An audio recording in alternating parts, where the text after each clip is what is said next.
네, 정치권 이슈 조금 더 자세히 짚어보겠습니다. 정호김 전 새누리당 의원, 이강윤 한국사회 여론연구소 소장과 함께하겠습니다. 어서 오십시오. 안녕하십니까. 네, 안녕하세요. 추석 연휴 마지막 날입니다. 잘 보내셨습니까? 저희가 추석 연휴 전에 한창 얘기하던 게 밥상머리 민심이었는데 어땠습니까? 의외로 얘기들 별로 안 하더라고요. 그래요? 그러니까 이미 예측한 부분도 있고요. 과거에는 사실은 미디어 채널이라는 게 한정돼 있잖아요. 근데 이미 뭐 추석 밥상에서 얘기하기 전에 다 알고 있는 내용들이기 때문에 예측 가능하기 때문에, 그리고 또 얘기한들 속 시끄러우니까 좋은 날 뭐 이런 예. 얘기하느냐라는 분위기가 상당히 압도적이었던 것 같아요. 싸움 날까 봐 얘기를 안 꺼낸다. 소장님 어떠셨어요?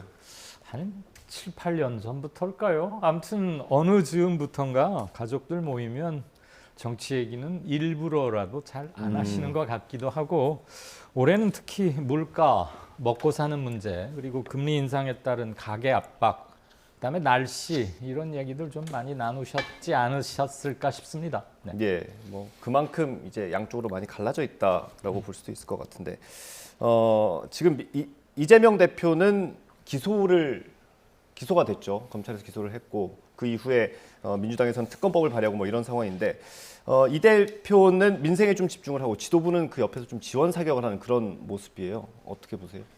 그러니까 지금 기소되고 문제의 그 발단은 이재명 대표인데 역할 분담을 하는 것 같아요. 물론 국민의힘도 예외는 아니거든요. 그래서 이재명 대표는 민생을 얘기하는데 나머지 민주당의 정치인들은 전부 이재명 대표와 관련된 얘기를 하지 않습니까? 네. 그러다 보니까 진정성이 그렇게 돋보이지 않는 것 같고요.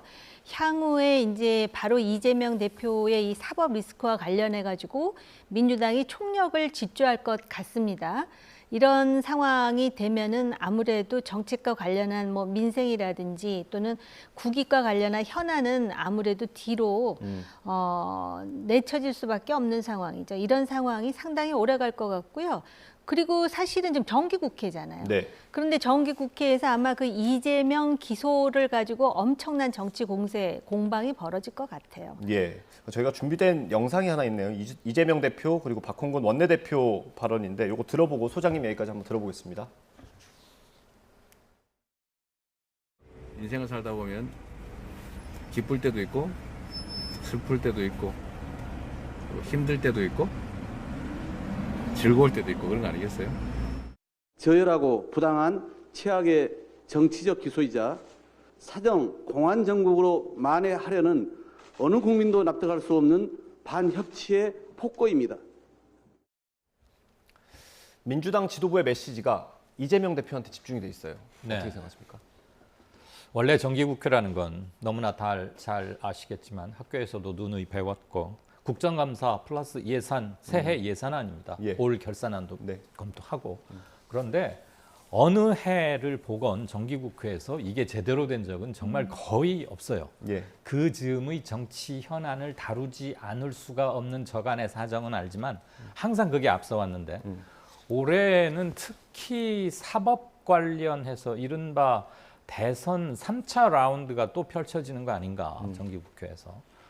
그러니까 뭐 대선 3차 라운드라고 하면 시청자 여러분들께서 바로 감을 잡는데 어려우시지 않으실 것 같습니다. 네. 이재명 후보 부부에 관한 몇 가지 송사들, 예. 그리고 윤석열 대통령에 대해서도 지금 중앙지검에 고소장을 냈고, 예. 부인인 김건희 여사에 대한 특검법 네. 추진하지 않습니까? 그러면 국정감사나 예산안은 사실 뒤로 붙일 수밖에 없는데, 이 모든 것들이 지금 결코 새로운 게 아니고 작년 대선 기간 때부터 끊임없이 제기되어 왔고, 물론 수사기관에 의해서 공정하고도 이의를 제기할 수 없을 만큼의 팩트가 확실히 드러나 있는 것은 아닙니다. 예. 그러니까 논란의 여지가 계속될 수밖에 없긴 한데, 수사권이 없는 국회에서 어디까지 얼마나 접근할 수 있는지에 대해서 대단히 미온적인 거 하나와, 예. 두 수사 모두가, 양쪽 진영에서 제기한 수사 모두가, 한쪽은 뭐 대통령 현직 신분이니까 수사를 계속 할 수는 있으되 소추는 불가능한 것이고 나머지들은 공소시효에 꽤 임박해 있어요. 그동안 꽤 많은 시간 동안 수사를 얼마나 했는지는 모르겠으나 여지껏 안 됐던 것들이 이 얼마 남지 않은 기간 동안 얼마나 진실에 접근할지도 모르겠고 결국은 법정으로 정치적인 문제를 옮아가서 다투는 굉장히 비생산적이고 어떻게 보면 후진적인 그것을 또 한 번 되풀이하고 있다. 그래서 새 정부가 들어섰으면 일단은 새 정부는 뭔가를 보여줘야 할 의무가 있고요. 민주당은 국회 절대 다석이니까 입법권 같은 걸 통해서 행정부를 견제하고 정책적으로 이니셔티브를 주도권을 쥐고 뭔가를 제기하는 모습을 보이면 국민들께서 아 우리 정치가 조금씩 달라지고 있구나. 새 정부 출범의 몇 가지 문제점들을 야당이 생산적으로 대응하고 있구나. 이런 반응을 보이심직도 한데 불행하게도 그리고 유감스럽게도 아직은 그에 못 미치는 게 아닌가 싶습니다. 앞으로 전운이 특히 법원과 검찰을 통해서 양측 간의 전운이 더 고조될 것 같아서 보는 게 좀 답답합니다. 이게 민주당 입장에서 봤을 때는 이재명 대표 한 명의 문제는 아니라고 보는 것 같아요. 이게 뭐 여러 가지로 번질 수 있지 않습니까? 뭐 대선 비용도 물어줘야 될 수도 있고. 그렇죠. 만약에 선거 이번에 기소됐지 않습니까? 8일 날. 선거법 관련이니까 속행 빨리빨리 진행은 할 거예요. 짧으면 수개월, 길어도 1년을 넘기지는 않을 것 같은데 만에 하나 이재명 후보 당대표가 100만 원 이상의 처벌을 받으면 근데 이건 최상급심까지 가야 하는 문제지만 그렇다면 방금 앵커께서 말씀하신 것처럼 파장은 굉장히 크고요. 이거 말고라도 문재인 정부에서 치러졌던 몇 가지 주요 정책에 대한 수사도 지금 동시에 진행되고 있지 않습니까? 원전이라 이런 것들이. 그래서 최종적으로는 그 주요한 국책 사업에 대한 최종 결정권자가 어떤 식으로 정책을 결정했는지를 만약에 수사기관이 들여다보겠다고 하면 우리가 몇 번 봐왔던 전직 대통령에 대한 소환 사실 좋은 건 아니죠. 그것이 완전히 없을 것이라고 지금 단정하기도 좀 애매해요. 그렇다고 보면 우리 정치는 계속 쳇바퀴만 돌고 있는 게 아닌가. 근데 과연 정책에 대한 수사가 정답이 있을 수 있을까? 통치 차원 또는 그 즈음에 그러한 정책적 판단을 해서 어떻게 하기로 했다. 그러면 그건 수사의 대상이라기보다는 국민들이 정례적으로 있는 선거 때 표심을 통해서 심판을 하고 의견을 하는 것이지 그게 검사나 판사의 손에 의해서 정해져야 하는 것인가에 대해서 저는 조금 이견이 있습니다. 정치의 사법화에 대해서 우려를 말씀해 주시는 것 같고요. 뭐 여당도 마찬가지긴 합니다. 지금 최근에 이재명 대표 관련된 리스크가 사실 조금 더 일찍 찾아온 감이 있는 것 같아요. 취임하자마자 계속해서 이제 법정 그리고 그 검찰의 기소 이런 것들이 계속 나오고 있는데 이 대표 주변 인물들과 쌍방울의 연결고리도 계속해서 나오고 있거든요. 이것도 좀 많이 부담이 될 것 같은데요. 왜냐하면은 지금 그 과거에 변호사비 대납으로 쌍방울 문제가 이미 오래 전부터 화두가 되어 있었는데 지금 측근이 쌍방울로부터 법인카드를 받아서 1억 원을 사용했다라는 그런 그 이제 언론 보도가 지금 나오고 있는 상황이잖아요. 근데 과연 변호사비 수십억에 해당하는 변호사비를 어떤 형태로 해서 대납이 된 건지 아닌지 여부에 대해서는 아직 뭐 명쾌하게 지금 드러난 상황까지는 아닙니다. 그럼에도 불구하고 이 쌍방울과 관련해서 처음에 이 문제를 제기했던 분이 상당히 그 이해할 수 없는 이유로 갑자기 운명을 달리했단 말이죠. 사인은 뭐 어쨌든 아파서 나왔죠. 그렇다고는 하는데요. 아무튼 지금 쌍방울뿐만이 아니라 좀 격가지를 치자면은 이 이재명 대표와 관련해 가지고 극단적인 상황에 치달은 케이스가 4가지 케이스가 있는데 그 중에 하나가 바로 이 쌍방울이잖아요. 그리고 실제로 지금 그 쌍방울 그리고 킨텍스 대표 그리고 중간에 또 무슨 한반도 뭐 평화 무슨 그런 시민단체가 있잖아요. 거기에 지금 또 그 쌍방울이라는 회사가 지원한 액수도 만만치가 않고요. 그래서 이 사건도 지금 어찌됐든 간에 아직까지 중심부로 파고들진 않았지만은 실제로 이 킨텍스 대표이사를 지낸 이화영 대표가 사실은 이재명 경기지사 시절에 평화부지사를 또 역임한 바도 예. 있고 하기 때문에 지금 뭐 전방위적으로 사법 리스크가 오고 있다라고 할 수가 있고요. 여기서 우리가 좀 구분을 해야 될 것이 이 사법 리스크는 이미 민주당에서 대선 경선 때도 그렇고 요번에 그 당대표 전당대회 때도 그렇고 민주당 내부에서 나왔던 것입니다. 그리고 이 선거법과 관련해서 이렇게 빨리 기소가 될 수밖에 없었던 것은 아까 소장님 말씀하셨듯이 이게 공소시효라는 게 있기 때문에 네. 단지 이제 민주당의 지도부가 전부 나서서 민주주의와 법치주의를 흔들었다. 그다음에 뭐 사정당국, 공안당국 그러는데요. 그 부분은 좀 어불성설인 것이 법치주의이기 때문에 선거법 위반으로 당 대표이지만 상당히 정중한 방법으로 기소를 했다라고 저는 보고요. 민주주의이기 때문에 당 대표 아니라 정치적으로 어떤 위치에 있든 간에 모든 국민들이 법 앞에 평등해야 되는 거 아니겠습니까? 그리고 사정당국, 공안당국은 우리 소장님도 아마 아시겠지만은 그걸 겪어본 사람은 지금 상황을 사정이나 공안당국이라고 말하기는 상당히 어폐가 있다라는 걸 알 수 있을 것 같습니다. 단지 이제 거기서 주장하는 게 왜 그러면 민주당의 지금 이재명 대표에게만 초점이 맞춰져 있고 선거법과 관련해서 의혹이 많은 국민의힘의 상당수의 정치인들이 있는데 이게 다 무혐의 처리가 됐느냐 이렇게 얘기하는데 그 부분과 관련해서는 민주당이 그런 명쾌하게 어떤 케이스가 있는지 문제 제기를 하고 예. 사실 그런 그 국민의힘에서 선거법 위반 상황이 분명함에도 불구하고 검찰이 그런 부분에 대해서 무혐의 불기소를 했다라는 것이 공론화되면은 그걸 여론이 가만히 놔두겠습니까? 이게 민주주의라고 저는 생각을 합니다. 예.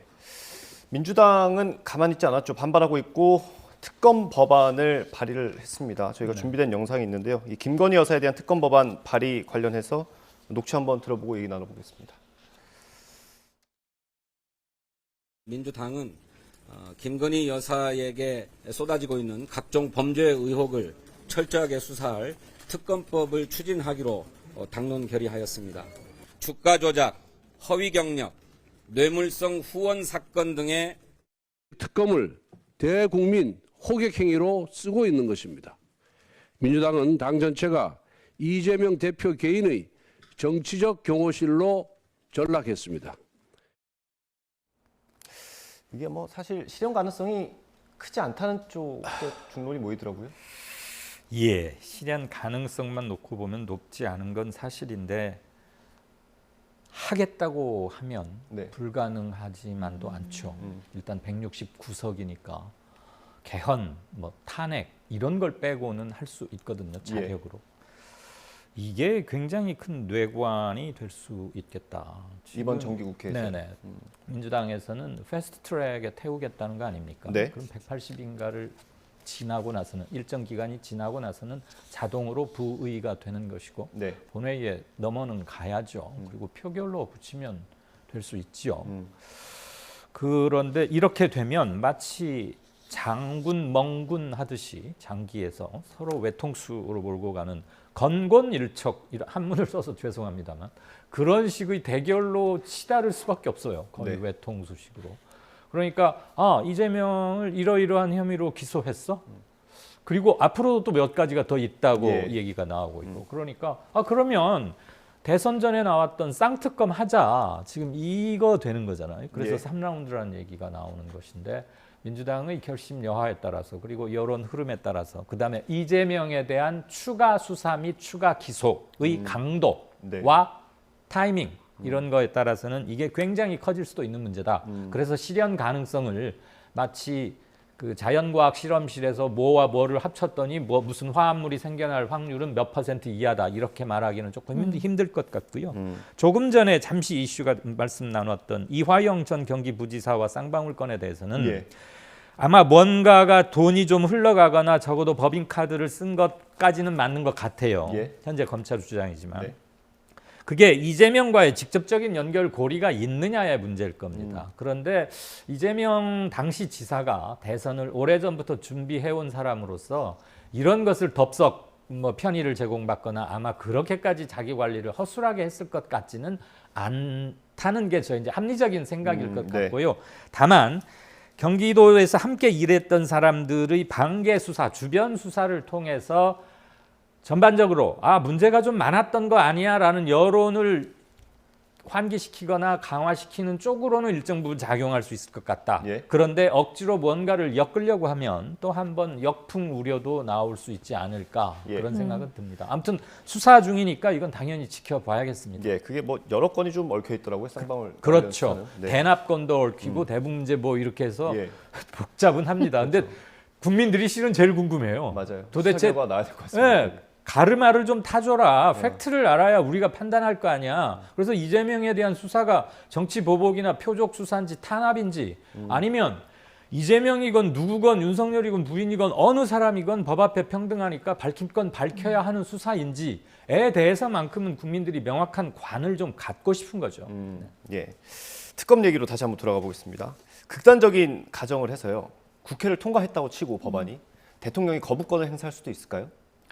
그런데 이제 본인의 배우자와 관련된 이게 가정법적인 얘기라서 사실은 근데 이제 만약에 국회를 통과했다라는 전제로 거부권을 행사할 것 같아요. 지금 이제 거기까지 전제로 해갖고 이 특검이 되기 힘들다라는 얘기를 현실적으로 예. 하는데요. 문제는 뭐냐면은 실제로 현실적으로는 여러 가지 그 허들이 있는데요. 여론조사가 상당히 심상치 않게 나온다는 거예요. 그러니까 사실은 대통령 배우자가 그 대통령과 아마 그 논문 표절도 결혼 전 얘기인 걸로 제가 기억하고 있는데 네. 그런 문제를 새삼스럽게 국회 특검법을 통과시켜서 특검을 하는 게 맞는가? 이성적으로는 그런데요. 예. 그럼에도 불구하고 여론조사 해보면 이거 특검해야 된다라는 여론이 60%가 훨씬 넘는다라는 거는 그동안에 대통령 배우자와 관련해서 국민들의 부정적 시각이 계속해서 누적되어 왔다라는 것의 방증이기 때문에 대통령실이라든지 여권에서 그렇게 쉽게 간단히 치부할 문제는 아니라고 생각하고요. 예. 특검이 됐던 국정조사가 됐던 이 논문 표절도 그렇고요. 또 무슨 뭐 사적 채용 얘기도 나오고 관저 레노베이션 얘기도 나오고 그러잖아요. 네. 이런 거는 사실은 굳이 만들 필요가 없는 일들인데 만들어가지고 네. 대통령의 국정 운영을 굉장히 힘들게 하는 요소가 되고 있어요. 심지어는 지금 그 대통령과 관련한 위기에 있어서 누가 가장 그 요인이 되고 있는가 국민의힘까지 포함해서 보면은 대통령과 김건희 여사 퍼센티지를 합하면은 40%가 넘는 퍼센티지가 나오고 네. 또 지금 그 소위 대통령과 적대 관계를 이루고 있는 이준석 대표가 그걸 또 활용하지 않습니까? 예. 그 수치를. 그렇기 때문에 실제로 현실적으로 뭐 김도우 법사위원장이 있고 또 대통령 거부권도 있고 더군다나 시대 전환의 조 의원이 거기 민주당의 그러한 특검의 움직임에 동참하지 않는다라는 낙관론에 기대기보다는 실제로 왜 여론조사가 이렇게 나오고 민주당의 그 정치 공세인 특검이 이런 식으로 받아들여지고 있느냐에 대해서 좀 엄중하게 생각하고 이 문제를 빨리 끊어내는 게 대통령실이라든지 국민의힘이 그 시급한 과제가 아닐까 그런 예. 생각이 들었습니다. 당 내부적으로 어떤 조치를 좀 해야 된다는 말씀이신 것 같고요. 이게 주가 조작 사건 같은 경우는 재판이 계속 진행이 될수록 좀 논란이 나올 수도 있을 것 같고요. 김건희 네. 여사의 좀 활동 보폭이 좀 넓어지면 또 여론이 어떻게 될지도 모를 것 같아요. 어떻습니까? 예, 김 여사의 행동 반경에 대해서는 뭘 부쩍하실 때마다 여론이 안 좋았던 건 우리가 지난 여러 개월의 여론조사 결과를 보면 수치로 확인이 됐던 거고 예. 무엇보다도 후보 기간 중에 이른바 전통적인 영부인의 활동 그런 거 거의 하지 않고 오로지 그냥 내조만 하겠다고 두 부부가 입을 모아서 약속한 바가 있고 예. 아직도 그 기억이 굉장히 국민들에게는 뇌리에 깊이 남아있기 때문에 활동이 좀 커질수록 갸우뚱하시는 분들이 많은 것 같아요. 예. 조금 전에 정 전 의원께서도 말씀하셨습니다마는 김건희 여사에 대한 국민들의 여론이 좋아지는 속도는 참 더디다. 그 말은 이분에 대해서는 아직도 좀 많은 분들이 의아해하고 갸웃거리는 게 굉장히 그대로 유지되고 있다. 이런 예. 생각을 확인할 수 있고요. 또 하나가 지금 전국이 이렇게 암담하고 보기만 해도 그저 어디부터 손을 대야 할지 모를 정도로 잘 생각조차 안 드는 가장 큰 이유는 야 모두 각 당의 문제들이 조금씩 있고 그다음에 그 접점이 사법 리스크라고 우리가 예. 줄여서 말하는 데가 있는데 예. 거기 또 하나 이준석 요인이 있어요. 예.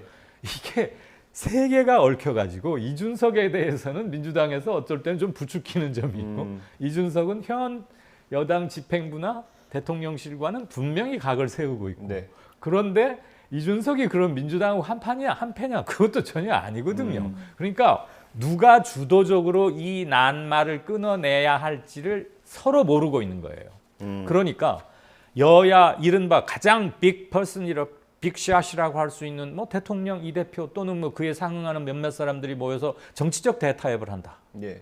왜 그런 거 있잖아요. 선거 끝나고 나서 털 건 털고 예. 이렇게 해서 정말 협치로 가자. 이런 걸 하기에도 지금 애매해져 버려 있어요. 왜? 집권 여당이 너무 힘든 상황이니까. 오죽하면 이번 14일 날 또 법원에서 어떤 결정을 해야 할지를 긴장하면서 보고 있어야 되는 거 예. 아닙니까? 도대체 가처분 때문에 몇 번씩이나 당이 아직 제대로 자리를 못 잡고 있다는 것도 미증유의 일일 뿐더러 체면이 안 쓰는 일이죠. 그런 문제에다가 최근에 나온 여론조사들을 보면 이따 또 말씀을 나올 것 같으면 지금 얘기를 하지 않고요. 시간이 좀 부족할 것 같으니까 같이 해주시죠. 예. 짧게 하죠. 예. 이재명에 대한 수사가 이거 표적 수사냐 정치 보복이냐 아니면 정당한 수사냐 이런 걸 물어본 최근에 여론조사가 있는데 공교롭게도 3일 차이로 두 예. 건에 있었습니다. MBC가 조사한 게 있고 코리아 리서치 인터넷에서 그다음에 조원 CNI가 있는데 한쪽에서는 그거 표적 수사 같아. 그게 반을 좀 넘고 다른 쪽에서는 아니야 정당한 수사 같아. 그런데 두 조사 방법이 조금 다르고 질문 문항도 동일하진 않아요. 예. 한쪽은 출석 요구서를 보낸 거에 대해서 물어본 거였고 한쪽은 기소한 거에 대해서 물어본 것이니까 네. 100% 한 글자도 안 틀린 조사 문항 그대로 며칠의 시차를 두고 물었다면은 민심의 변화를 간접 추측할 수 있죠. 예. 동일한 기관이 한 건 아니니까. 예. 그런데 아무튼 이렇게 나왔다는 것은 사람들이 이것을 바라보는 게 아직 좀 왔다 갔다 하는 측면이 있는데 어느 한쪽이 어느 한쪽을 완전히 압도하고 있지는 않거든요. 예, 오차 범위를 그래픽으로 보여드리고 있어요. 네네 오차 예. 범위를 완전히 벗어나 하나는 벗어나 있긴 합니다만 52대 한 42.5 그러면은 완전히 기울었다고 보기는 조금 애매하고 예. 이쪽이 좀 많구나. 국민 둘 중에 한 사람 분은 표적 수사 아니다라고 생각하는 분도 계시는 반면에 다른 조사에서는 이거 표적 주사야. 정치 보복이야. 이렇게 보는 분도 계시거든요. 예. 그래서 이것을 이 조사 봐봐. 우리가 맞잖아. 이렇게 어느 한쪽에서 아전인수 속으로 끌고 갈 것 같지는 않아요. 이럴수록 법과 원칙에 입각해서 어느 한쪽의 어느 한 정파에도 치우치지 않는 수사가 온전히 이루어졌을 때 국민들께서 내적 승인을 할 수 있지 않을까 예. 그런 생각이 듭니다. 이 부분은 좀 지켜볼 여지가 상당히 많은 것 같습니다. 예. 국민의힘 상황 마지막으로 좀 짚어보겠습니다. 이제 비대위원들의 인적 구성이 아마 뭐 내일이나 모레쯤 발표가 되겠죠. 두 가지를 한꺼번에 질문 드릴게요. 이게 인적 구성이 어떤 의미를 담을 수 있는 여유가 될지 좀 궁금하고요. 어쨌든 차기 원내대표의 경우에는 법원의 판단에 따라 또 직무대행을 해야 될 수도 있지 않습니까? 그래서 중요할 것 같은데 어떤 분이 좀 적합하다고 보시는지. 그래서 차기 원내대표에 나서려고 하는 사람들이 굉장히 많은 것 같아요. 직무대행을 왜냐하면은 노리는, 9월 14일에 어떤 결론이 나오든 원내대표 자리는 흔들리지 않습니다. 그런데 지금 비대위원을 뭐 어떤 의미로 뽑고 이러는 거는 글쎄요. 9월 14일 아까 이 소장님 말씀하셨듯이 9월 14일 이후로 법원이 어떤 결정을 내리느냐에 따라서 또 달라질 수가 있거든요. 네. 그래서 이런 부분과 관련해서 국민의힘은 참 불필요한 일을 스스로 자초해가지고 지금 위기 상황으로 몰고 있다라는 점에서 그리고 이런 것이 에너지가 전부 파당적인 싸움에 집중하다 보니까 정말 중요한 물가라든지 또는 그 외교의 위기에 대해서는 뒷전이라는 이 상황. 그래서 정치인들 누구도 나서서 자기 잘났다고 할 수 있는 상황이 아니라고 생각합니다. 예. 마지막으로 소장님 한 분 1분 정도 남았네요. 네. 원내대표 전망을 좀 해주시죠. 권성동 대표 다음에 이게 독배처럼 돼버렸어요. 지금 둘 다 국민의힘의 독배입니까? 국민의힘의 원내대표가 예. 하시려고 하는 분은 많을 것 같습니다. 지금 뭐 제가 여기서 윤상현 의원 같은 경우는 한번 출사표를 낼 가능성이 상당히 높아 보이고요. 예. 그런데 이분이 어느 쪽에도 속해 있지 않고 뭐 요즘은 신윤핵관 그러는데 저는 그거 너무 호사가들이 그냥 이름 붙이는 거에 좀 재미 붙인 게 아닌가 싶고 제발 갈래를 이럴 때는 좀 줄였으면 좋겠다 하는 생각이 들고 정진석 체제가 만약에 흔들린다면 예. 국힘의 표류는 장기화할 수밖에 없고 예. 설령 다시금 어떻게 주섬주섬 추져서 뭘 해도 령이 쓰기 힘들 것이다.